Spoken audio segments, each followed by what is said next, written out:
Doc on the Run. We help injured runners run.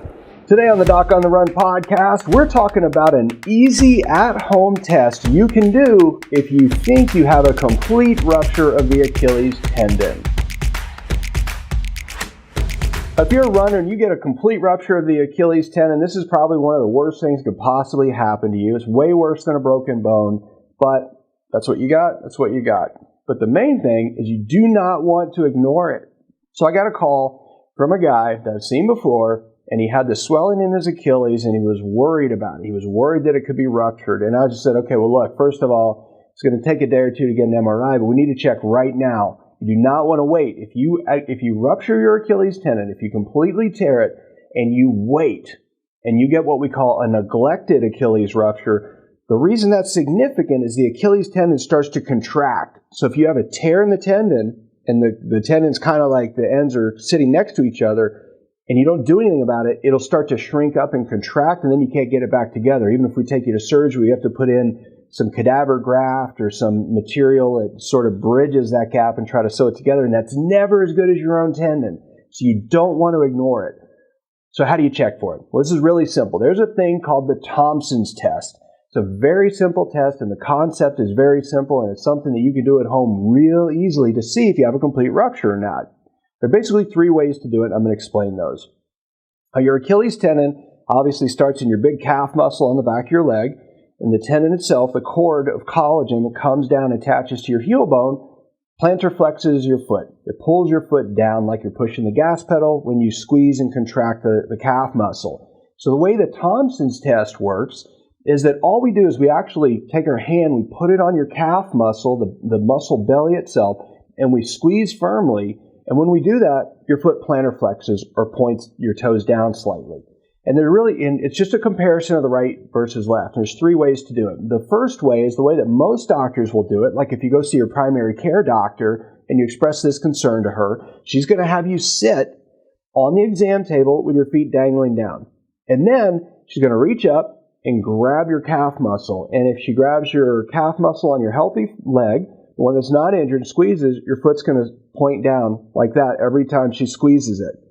And your feet are hanging at about the same level, presumably. And then if she squeezes your other one, the one that is torn, nothing happens. It doesn't move at all. But if it's intact and your Achilles is intact, then it'll point down each time that she squeezes it with her hand between her fingers and her thumb.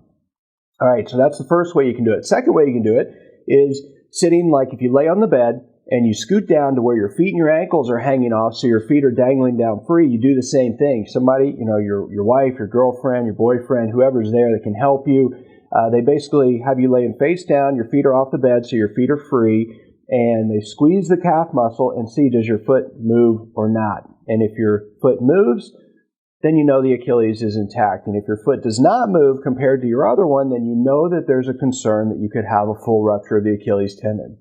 The third way, now this is the way that I like to do it, is we have you lay face down on a bed or on an exam table. And then you bend your knees so that your legs are straight up off of the bed, and your feet are kind of dangling there in the air just a little bit. Then we squeeze the calf muscle, and we see if your foot moves down and plantar flexes, moving down toward the bed or not. If it does, then the Achilles is intact. And if it does not move, particularly compared to the other one, well, then you know you might have a complete rupture. Now, one word of warning with this. This is a great test, and I think it's very easy to do, and it will show you if you have a complete rupture or not. But the problem is it does not rule out a partial tear. So if you had an injury and it really hurts, it's really tender, it's really swollen, and you do the Thompsons test, and it moves pretty much the same as your other one, that will happen if it's partially torn because a lot of the collagen's still intact. So it doesn't rule that out. So don't go do anything dumb. You got to check with your doctor. You got to make sure you don't have a partial tear. But if you have a full tear, this is one way to know for sure. Now, if you have that, you have to get immediate treatment. You do not want to ignore it. So make sure you seek medical advice. You get help from a professional and get it taken care of right away so you can get back to running as quickly as possible. Now, if you haven't checked it out yet, you might want to check out the Achilles Tendon Masterclass for runners. It's a deep dive into all things about the Achilles tendon for runners. So go check it out. You can get it free at docontherun.com/Achilles Masterclass. I'll see you in the training. Doc on the Run. We help injured runners run.